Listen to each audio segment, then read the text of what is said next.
አራዳ ቅዳሜ አራዳ ዜና ላይ ደርሰናል። እነዚህ በሳምንቱ የተሰሙ እውነተኛ ዜናዎችን ከቀልድ ጋር አዋሰን የምናቀርብላችሁ እኔ ናሆም በየነና እኔ ማዝመራው ሙሉ ሰው በጋራ በመሆን ነው። አብራችሁን ቆዩ። ከአየር ላይ የዘነበው ምግብ ይላል የመጀመሪያው ዜና። ምግብ ከአየር ላይ ዘንቧል ነው እንግዲህ። መና ዘነበ እንዳንተ አሬት ነው ልንገርቦታው።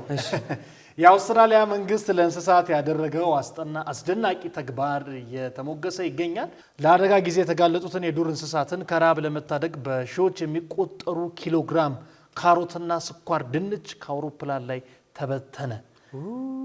ይሄ እኮ አዝሜ ገብቷል። ጉሊት ተበተነ በለው ከሰማይ። አንተ እንደዛ የአውስትራሊያ መንግስት እንደዛ አስቦ ለእንስሳቱ ምግብ ይሰጣል። እኔ አንተ ጋር ቁጭ ብዬ ተርቤ ዝም አልከኝ። መቼ? አሁን እንዴ ርቧል አዝሜት።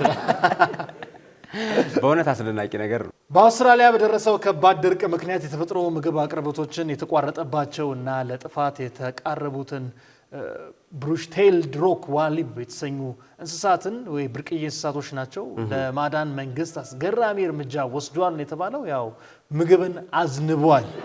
በእውነት በጣም እድለኞችም ናቸው። አንዳንዴ በጣም ጫካ ውስጥ ከሆኑ በምን አዩአቸው? እንደው አንዳንዴ ግን እንደው እውነት የሰለጠነው ዓለም ይገርመኛል።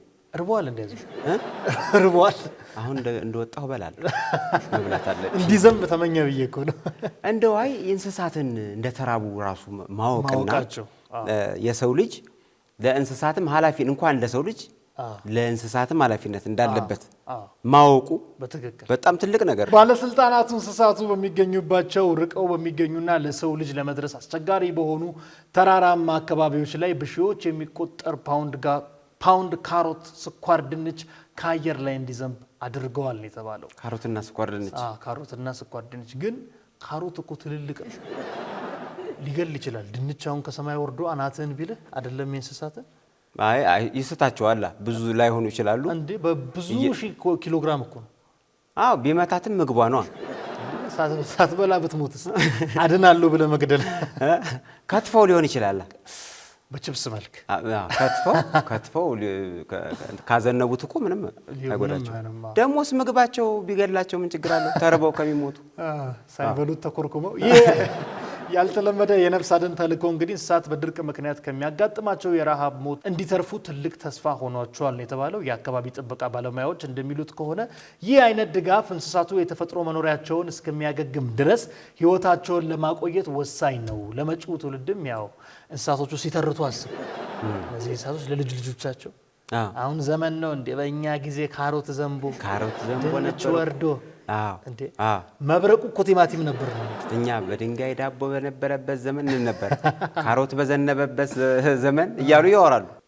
ግን ድርቅ መጥቶባቸው ነው። የድርቅ ችግርን ለመቅረፍ ነው። እንግዲህ ለእንስሳት መብት ደህንነት ትልቅ ትኩረት የሰጠው ይህ ተግባር በዓለም ዙሪያ የሚገኝ በርካታ ሰዎችን ያስደሰተና የአውስትራሊያን ተግባርን ያስመሰገነ ነው። በጣም ደስ ይላል። ምክንያቱም የሰው ልጅ ከራሱ አልፎ ለእንስሳት ለአካባቢ ጥበቃ ምክንያቱም ይሄ ምንድነው ቼን የሚባል ነገር አለ። ኢኮሲስተሙ አይጥ ከሌለች ሰው ቆሞ አይሄድም። ታውቃለህ? እንዴት? ካልሲ ስለምትበላ ብቻ አይደለም። አይጧ ስትሞት ትበሰብሳለች። ስትበሰብስ ማዳበሪያ ናት። ድንች ታበቅላለች። ድንቹ ደግሞ እዛች ጋራ ችፕስ ሆኖ 40 ብር 50 ብር ይሸጣል። ከስራ ደግሞ ስትወጣ ትበለዋለህ። አንተ በልተህ ደግሞ ካልሲን ስታወልቅ አይጧ ትበለዋለች። አየህ ትስስሩ በጣም አዎ እውነት ነው። ዜና ሙራ ነገን እኮ ናሁም ግን በጣም እየበሰልክብኝ ነው። ለምን እንደሆነ አላውቅም። ደሞዝ ተጨምሮ ወይ ናሁም። ወደ ቀጣይ ዜና ስናልፍ አስገራሚው ድመት የሞትን ሰዓት አስቀድሞ በመተንበይ ዓለምን እያስደመመ ይገኛል። እንዴት ናሁሜ የምትሞትበትን ቀን ይተነበያል ድመቱ። እንዴ የሰውን መሞቻ ቀን ኦስካር የተባለ ዩናይትድ ስቴትስ ሮድ አይላንድ የተባለች ግዛት ውስጥ ስቲር ሃውስ የአረጋውያን መርጃ ማዕከል ውስጥ ለ17 ዓመታት የኖረው ኦስካር የተባለ ድመት ሳይንቲስቶችንና ሐኪሞችን ያስገረመ ልዩ ተፈጥሮ ኖሮት ተገኝቷል። እንግዲህ የአረጋውያን መርጃ ማዕከል ውስጥ ነበር ድመቱ። እሱ እዛ ነው ያደገው 17 ዓመት። እኔ ሰውን ቀኑን ያውቃል። ልምድ ነው። እንትን ብሎ አዳፕት አድርጎት ብዙ ሰው ስለሚሞት ብለህ ነው? እድሜያቸው የገፋ ሰዎች ጋር ካለ አረጋውያን መርጃ ማዕከል። በእርግጥ እኔ ገረመኝ ግን እዚህ ጋር 17 ዓመት እንዴት ድመት ይኖራል? ጎበዝ። እዚች ጋር ነጥብ አድርግና የኛ ሀገር ድመት እኔ ከ3 ዓመት በላይ አይቼው አላውቅም። በራብ ይሞታል። እንዴት ኖረ? በራብ ይሞታል የኛ ሀገር ከ3 ዓመት በኋላ። ሳምባ የለ ቆሎ እየሰጠው ሳር ሲበላ አይቼዋለሁ እኮ እኔ ድመት ሳር ሲበላ አይቼዋለሁ። ምናልባት ወይ የሆነ ለመድኃኒትነት እየተጠቀመ ሊሆን ይችላል፣ አላውቅም። ርቦት ነው። እሺ ይህ ድመት ከተራ የቤት እንስሳት ባለፈ ህመምተኞች የሚሞቱበትን ሰዓት በትክክል አስቀድሞ የመለየት አስገራሚ ችሎታ ነበረው። ኦስካር አብዛኛውን ጊዜ እንግዲህ ብቻውን ማሳለፍ የሚመርጥና ከሰዎች ጋር ብዙም የማይቀራረብ ድመት ቢሆንም አንድ በጠና የታመመ ሰው ህይወቱ ሊያልፍ ጥቂት ሰዓታት ሲቀሩት ሄዶ አጠገቡ ይተኛ ነበር ተብሏል። ሊሞት ሲል ሄዶ አጠገቡ ይተኛ። እኔ ከዚህ በኋላ ድመት የሚባል ነገር ካጠገብ አይተኛም። ከዚህ በኋላ ሟርተኞች ናቸው ማለት ነው። ይሄ ድመት እኮ 17 ሌሎቹስ ድመት ላይ እንደዚህ ነው እስካሁን ድረስ ስላልተለየ ይሆናል። አጠገብ ከተኛ ድመት ምሳ ይበላ ነው ማለት ነው። ደግሞ ድምጻቸው ትዝ ይላል። ልትሞት ነው እያሉ መጀመሪያ ላይ ይህ ሁኔታ እንዳጋጣሚ ቢታይም ነገሩ በተደጋጋሚ ሲከሰት ግን የማዕከሉ ሰራተኞች የኦስካርን ስሜት እንደ መረጃ መጠቀም ጀመሩ ነው ያለው። እንግዲህ ጥናቱ የፈጠነ ድንኳኑን አዘጋጁ ሆና ይባላል። ሰው ጋር ሲጠጋ ድመት በቃ ለድር አለቆች ምርጥ ነው። ግን እኔ ይገርመኛል። በቃ ማለት ስንት አይነት ባህሪ እንደሚታይ እንስሳት ላይ አሁን እኛ አካባቢ ጉጉት የምትባል ወፍ ካለች ማን ታሞ ነበር እዚህ አካባቢ? ማን ታመመ? እንትና ደህና ነው እንዴት ነው ይባላል። የጉጉቷ ድምጽ ሲሰማ በቃ ከሁለት ቀን በኋላ ምናምን ይጠበቃል። አልተመዘገበም እንጂ እኛም ሀገር ብዙ ነገር አለ።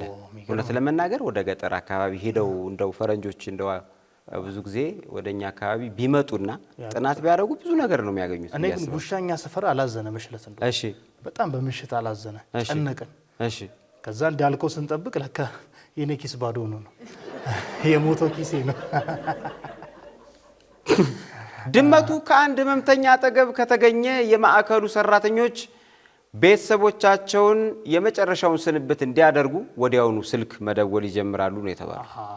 በቃ ነይ ሬሳሽኑ ሰጂ ነው የሚባለው ድመቱ ሲጠጋ። አንድ ጊዜ ሐኪሞች አንድ ህመምተኛ አሁን ይሞታል ብለው ሲጠባበቁ ኦስካር ግን በሌላኛው ክፍል ወዳለ ህመምተኛ ሄዶ ካጠገቡ ተኛ። በሚገርም ሁኔታ ሐኪሞቹ የጠበቁት ሳይሆን ኦስካር አጠገቡ የተኛው ሰውዬ ሊያርፍ ችሏል ተባለ። አረ ኦስካር በነገራችን ላይ እሱ ማዛውንት ነው። 17 ዓመት ከሆነ እኮ የህይወት ልምድ ነው አልኩ እኮ። ድመት እኔ ከ12 ዓመት በላይ ይኖራል ሲባል ሰምቼም አላውቅም። ሲጀምር 17 ዓመት ወይ አነር ይሆን? አይ ድመት ነው እንዴት አውቁት ይላል ነው። ሳይንቲስቶች ይህንን ሁኔታ ሲያጠኑ ኦስካር ህይወት ሊያልፍ ሲል በሰውነት ውስጥ የሚፈጠሩ ኬሚካላዊ ለውጦችን በማሽተት ሊያውቅ እንደሚችል ግምታቸውን አስቀምጠዋል እየተባለ ነው። አንዳንድ የሚሸቱት ነገር ይኖራል። አንተም አይሸትህ ውሻ የሚሸተው፣ አንተም አይሸትህ ድመት የሚሸተው ብዙ ነገር አለ። ሰው ሊሞት ሲል በተለይ አይ ሁሉም ነገር እንጂ አሁን ለምሳሌ ውሻ ከሩቅ የሆነ ነገር ያሸታል፣ አንተ አትችልም። ማሽተት አቅማችን እኛ ደካማ ነው። እሱ ደግሞ እንግዲህ ያው እቺ የሞቷን ኬሚካል ደርሰዋለች። አየህ ታጥቦ ቢመጣ ላይሞት ነው ሊሸውደው ነው ማለት ነው መላከ ሞት። ኦስካር ለ17 ዓመታት በቆየበት በዚህ ማዕከል ውስጥ ለብዙዎቹ በመጨረሻው ሰዓት አጃቢና አጽናኝ በመሆን በሰላም አልፎ ነበረ። የኦስካር ታሪክ ዛሬም ድረስ የሰውን ልጅና የእንስሳትን ጥልቅ ግንኙነት እንዲሁም ተፈጥሮ ያላትን ያልተፈቱ ምስጢራት የሚያሳይ ትልቅ ማሳያ ሆኖ ይጠቀሳል ብለዋል። እንግዲህ ግን ይሄ ሰውዬ ይሄ ድመት እኔ በጣም የሚገርመኝ እንዴ ላይተኛ ነው እንዴ? ከተኛ ሰው ይሞታል? እዛው ሰው አጠገብ ነው የሚተኛው? አይ መተኛ ሲፈልግማ ሌላ ቦታ ይተኛል እኮ። የራሱ መተኛል? ምትሞት ከሆነ ግን አጠገብ ይተኛል። የኛዎች አሉ እንጂ ዝም ብለው ሰርስረው አንሶላው ምናምን ገብተው እንደኛ ሀገር ድመት ቢሆንማ ህዝብ ሁሉ ሞቷል። ህዝብ ሁሉ ሞቷል። ወደ ቀጣይ ዜና ስናልፍ የፈጠራ ጥበብ በቻይና አንድ ትምህርት ቤት የቦታ ጥበትን ለመቅረፍ ጣሪያውን ወደ ስፖርት ሜዳነት ቀየረ ይላል። ቻይና ሰፊ አይደለም? ምን የቦታ ጥረት አለው? ብዙ ናቸው እነሱ ብዙ ናቸው። ቻይና ግን ዓለም ሁለተኛው ሆኖ አላልንም ባለፈው? በብዛት እና ከጣራው ላይ ሜዳ ሰራ ትምህርት ቤት ልጅ አሁን ትምህርት ቤት ወደቀ ሜዳ ላይ የሚባለው አሁን ከጣሪያ ወደቀ ነው። በጣሪያ ወደቀ አይጣረጓቸው ጣራ ለጣራ እንግዲህ ኳስ በሰማይ ነው ብላለች ቻይና። በቻይና የሚገኝ ትምህርት ቤት በከተሞች ውስጥ ያለውን የቦታ እጥረት ለመቅረፍ እጅግ አስደናቂ የፈጠራ ውጤትን ነው እንግዲህ እንደ መፍትሄነት ያቀረበው። በትልልቅ ከተሞች ውስጥ ለስፖርት ማዘውተሪያ የሚሆኑ ሰፊ መሬት ማግኘት አስቸጋሪ በመሆኑ ትምህርት ቤቱ የህንፃውን ጣሪያ ወደ ሩጫ መወዳደሪያ መስመር ትራክ ቀየራቸው። ለተማሪዎቹ ምቹ የጨዋታ ስፍራ ፈጥሯል ነው የተባለው። ናሆሜ እኔ ግን እንደ ምድር አሸዋ በዙ የሚባሉት እኮ እነሱ ናቸው። አይተኙም በስራ ላይ ነው። ስራ አላቸው ተቆ ሰራተኞች ናቸው። ልክ ነው። እና እኔ አዲስ አበባን ራሱ እንዳትለቀልቋት ፈራለሁ። በጣም በብዛት ነው ያሉት። አየር ንብረቱን ተመቻቸው፣ በደንብ ተመቻቸው። ኮሪደሩም ይሰራሉ፣ ደግሞ በጣም ይሰራሉ። ሰራተኞች ቀንም ሌትም ነው የሚሰሩት። እኔ እንደው የሚገርመኝ የቻይኖች ስም አጠራራቸው ይደንቃል። አሁን ድንገት እየሰሩ ምናምን መንገድ ስራ ላይ ምናምን እያሉ አትሽ ብለው ብታስነጥስ ሁለቷ ቤት ይላሉ እንዴ! ስም ነው ይመስል ቻይነኛ ሊመስል ይችላል። ዋጫ ይሆናል ነው ይመስል ሚስተር ያንግ ቤት ይላል። ቻይና ደስ ይላል። የህንፃ ጥበብ ባለሙያዎችና የከተማ ፕላን አውጪዎች በመሬት በጠፋባቸው አካባቢዎች ወደ ላይ የመለጠጥ አማራጮችን በስፋት እየተገበሩ ይገኛሉ። ይህ በጣራ ላይ የተገነባው የሩጫ ሜዳ ተማሪዎቹ ተጨማሪ መሬት ሳያስፈልጋቸው ደህንነቱ በተጠበቀ ስፍራ አካላዊ እንቅስቃሴን እንዲያደርጉ ያስችላቸዋል። ጥሩ ነው አይደል? አረ በጣም ጥሩ ነው። እኔ ወድጄዋለሁ። ተስማምቶ ራሱ ትምህርት ቤቱና የእግር ኳስ መጫወቻ ሜዳው ተስማምቶ ዛጋ መሰራቱ በጣም ጥሩ ነው ብዬ አስባለሁ። የኛም ጣራ ላይ ድመት ነው የሚዘለው። ድመት ነው የሚዘለው። አይ ይለወጣል፣ ይቀየራል።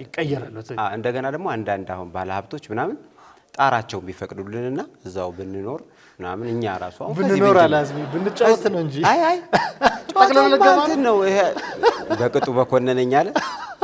ተው እንጂ ናሆሜ ጣራችሁ ብቻ ባለ ሀብቶች አኑሩን። ጽድቁ ቀርቶ በቅጡ በኮነነ ተው ጨዋታውን እንኑርበት እንዴ! ተስማምተን መኖር እኮ ለልጆች ግን አሪፍ ነው። ለልጆች አሪፍ ነው። አዎ እንደገና ደግሞ ብዙ መልእክቶችን ያስተላልፋል ብዬ አስባለሁ። በድሮ ዘመን አንድ የጭቃ ፎቅ ያላቸው ወንድማማቾች አንዱ ከስር አንዱ ከላይ ነው የሚኖሩት በጭቃ ፎቅ ላይ። ከዛ ተጣሉ ሁለቱ ማለት ነው። ሲጣሉ ታችኛው ምን ቢለው ጥሩ ነው? ቤትን ያዝልኝ ቤቴን ላፈርሰው ሆኗል። ቤትን ያዝልኝ ቤቴን ላፈርሰው ነው።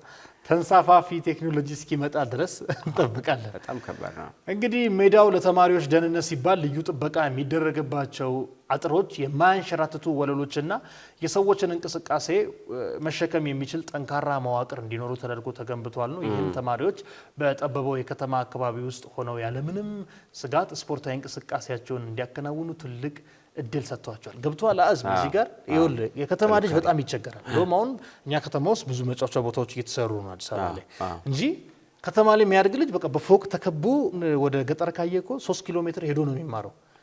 በእግሩ መሄዱ ቢያደክምም ይሄ ሰውዬ በጣም አርቆ ነው የሚያስበው። 3 ኪሎ ሜትር ድረስ እያሰበ እያሰላሰለ ነው የሚሄደው። በአንድ ጎን ጥቅም አለው። ትክክል በእውነት ትክክል ነው። እንቅስቃሴ አሁን ይሄ ድሮ የቻይና እቃ ብለን እንንቀው ነበር። አሁን ጥራት ባለው ሁኔታ እንግዲህ ሜዳ ገንብታ እንዳይደረመስ አድርጋ ከተደረመሰ አስበው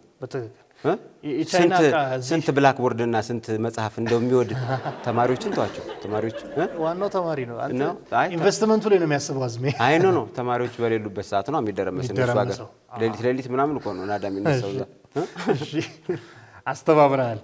እንዲህ አይነቱ የፈጠራ ስራዎች የከተማ መሰረተ ልማቶች ለትምህርትና ለመዝናኛ ፍላጎት እንዴት መላመድ እንደሚችሉ ማሳያ ናቸው ነው የተባለው። ይህ አካሄድ አንድ ህንፃ ለተለያዩ አገልግሎቶች እንዲውል በማድረግ የቦታ አጠቃቀምን ውጤታማነት ለማሳደግ የሚደረገው ዘመናዊ የህንፃ ጥበብ አቅጣጫ አካል ተደርጎ ተወስዷል። እኔ ግን ማለት አይዲያ መስጠት እንዳይሆንብኝ እንጂ ለዚህ ለፈጠራ ሰዎች እኔ አሁን ስፔስን በደንብ የመጠቀም ፍላጎት አለ ለወደፊት አየሩ ቦታው እኮ ባዶ ነው ስፔስ ባዶ ነው እሺ ባዶ ነው እዚህ መሬት ላይ ምን አጋተረኝ ስፔሱን መጠቀም በቃ ለተለያየ ነገር ምን ተሰራበት ካፌ ስፔስ ላይ ሪዞርት እና ባዶ እኮ ነው ቦታው ምኑ ጋር ተስቀምጣችኋል እሱን እኮ ነው ቴክኖሎጂውን ፈጥራለሁ ማለት ስፔሱን እንጠቀምበት በተለይ ተማሪዎች አስቡ መሬት ላይ ብቻ አይደለም በቃ አሁን መብረር ይቻላል መንሳፈፍ ይቻላል ብዙ ነገሮችን ያስተዋላችሁ አይደል በደመና ስለዚህ ስፔስን በደንብ ተጠቀሙ እስከደመናው የኛ ነው ከደመና በላይ ትንሽ ትንፋሽ ሊያጥረን ይችላል ስለዚህ ስፔስ ያስፈልጋል ስፔሱን በቃ መጠቀም አዝመራው ሙሉ ሰው ትምህርት ቤት የአየር ላይ ስኩል ቴንክ ዩ አራዳ ዜና የሳምንቱ ይህን ይመስሉ ነበረ ሰላምና ፍቅር ለሀገራችን ሳቅና ተድላ ለህዝባችን ይሁን አራዳ ቅዳሜ ይቀጥላል እናመሰግናለን